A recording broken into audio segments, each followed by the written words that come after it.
If you recognize that song, then you probably grew up in the 90s watching this TV show. And I myself, growing up in the 90s and reading almost every Goosebump book by R.L. Stine, I was excited when they were making a live-action TV show.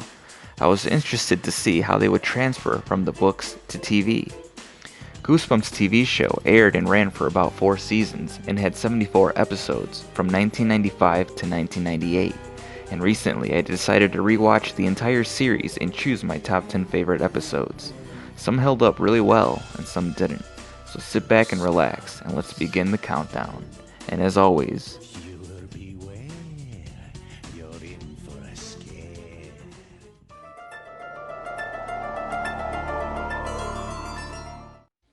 when the Morris family became lost during a road trip, they stumbled upon an amusement park called Horrorland. The kids, Lizzie and Luke, loved the place at first, but soon realized it is more sinister than it seems. This episode had a lot of cool elements to it. I like the fact that the kids were going around and riding all the rides, but they were really scary. Like one of them was a coffin where you whitewater raft down a river, and it's pretty creepy and disturbing. But the twist ending was also pretty good, where they're on the TV show. The only thing I wasn't too crazy about were the monster costumes. I think they were a little bulky and didn't really age well. But other than that, it was a solid episode.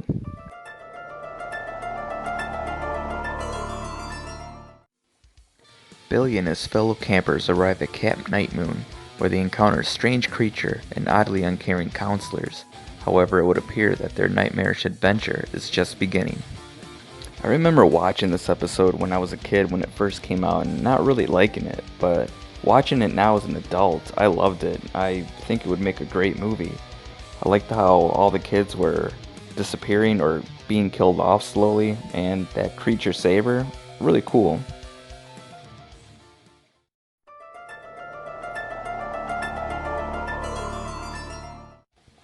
When Hannah meets her new neighbor Danny, she thinks he's a bit weird. Could he be a ghost? This is the episode I've seen the most because as a kid I had the home video of this and would watch it all the time.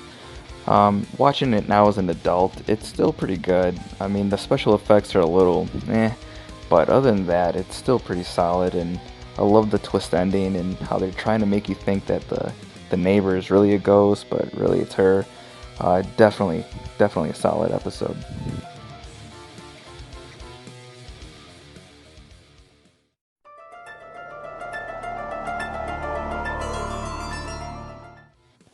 When budding photographer Alex arrives at his aunt and uncle's house in the country, he decides to enter a magazine's scary photo competition. However, what lives in the surrounding woods may be too scary, even for Alex. I'm usually not a big fan of these werewolf episodes, but this one was really cool. I loved how they showed the skins and the adults shedding them. I thought that was pretty gory. Definitely another solid episode.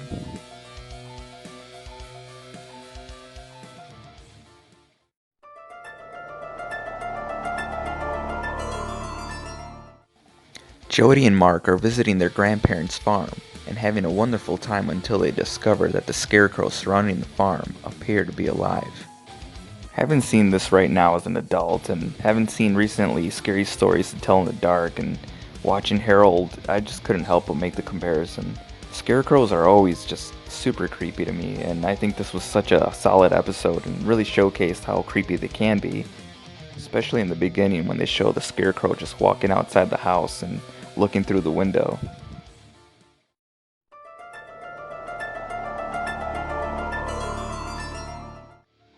Greg and his friends break into an old warehouse where they find an unusual camera. However, the photographs Greg takes with it seem to predict disaster, and he becomes convinced the camera is cursed. This episode featured Ryan Gosling, and his performance was very believable. It was a very fun episode, and as a kid, I was always hoping they'd recreate the famous cover of the book with the skeletons and in the barbecue, and when they did, I was very excited. But this episode still holds up, and I recommend you guys check it out if you haven't.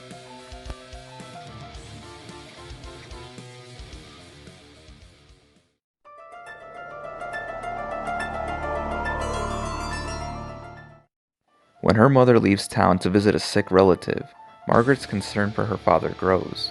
She does not know what he is working on in the basement and cannot figure out why his behavior has changed. This episode was another one I didn't think I'd like, but watching it as an adult, it grew on me. The special effects and makeup are done really well, and the acting of the father was really creepy. It looked like he wanted to kill them in every episode. Plus the twist ending at the end was also a very nice touch. I also love how the basement is constantly green. It's got this awesome green neon color and it's really cool.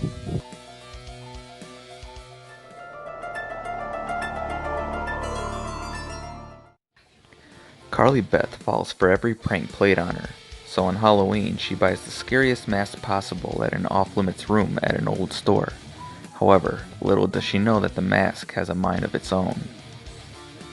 This was the first episode I seen from Goosebumps when it premiered, and it was really creepy. I especially love the design of the mask. I think it looks way better than the cover that they used, but this was definitely a classic, and a lot of people put this as their number one, and I can definitely see why.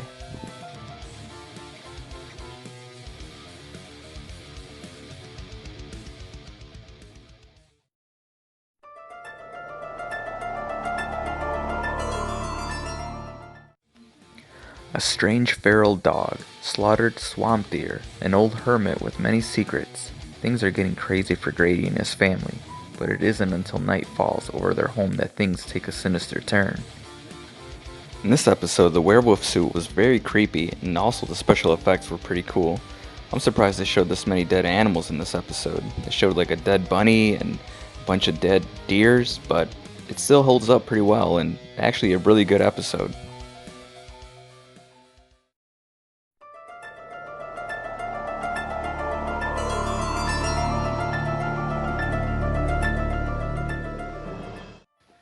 Jessica, a teenage girl obsessed with money but greedy when it comes to sharing it, is swept away into a surreal small town environment and learns the hard way that being greedy gets you nothing but trouble.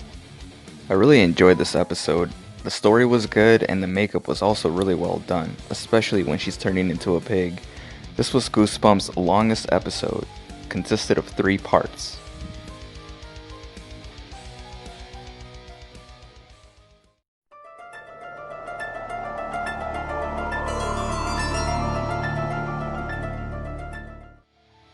Amy thinks that her father has bought her the perfect gift, a new ventriloquist dummy.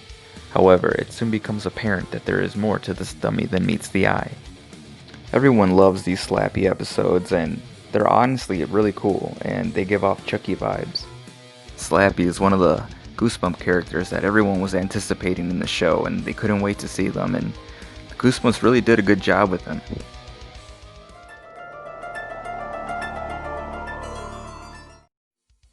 When Drew's friends, Shane and Shayna, pay her a visit, they offer to help scare local bullies, Tabitha and Lee, on Halloween. However, the evening turns terrifying when 2 jack-o'-lantern-headed ghouls attack. This episode is perfect for anyone wanting to watch something for Halloween. It's got the perfect feel to it, the vibe, and the twist ending at the end. Awesome. In order to get his prank-loving little sister Tara in trouble, Michael turns the cuckoo clock's head in his father's cuckoo clock backwards, but soon regrets it when he is continuously transported back in time, with little chance of getting back to the present. I love this episode, the whole going back in time thing and setting things right.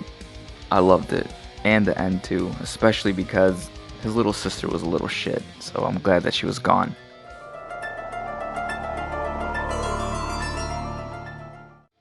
When Dad brings a new dummy home, Trina and her brother Dan think it's just another puppet, until they notice the puppet is no dummy. What's worse than one crazy demon dummy? A bunch of them.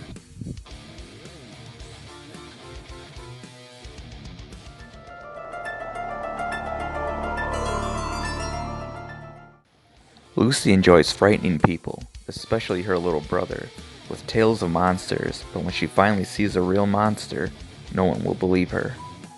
This episode was really good too. I loved the whole design of the monster and the special effects, and when he was eating those crickets, I was like, wow, they really went all out in Goosebumps. But this was another solid episode.